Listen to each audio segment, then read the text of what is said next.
கொடியவனாம் பார்வோனின் பலத்தை எல்லாம் நம் தேவன் அன்று முறித்து விட்டார். பார்வோனின் சேனையெல்லாம் செங்கடலில் அவரையும் கவித்து போட்டார். கொடியவனாம் பார்வோனின் பலத்தை எல்லாம் நம் தேவன் அன்று முறித்து விட்டார்.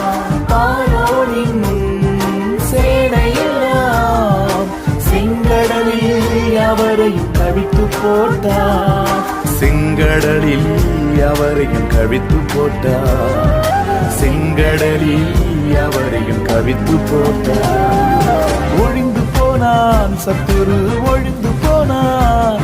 அவன் தண்டாயுதங்கள் என்று முறிந்தது. அவன் அரசாண்ட செங்கோல் முறிந்தது.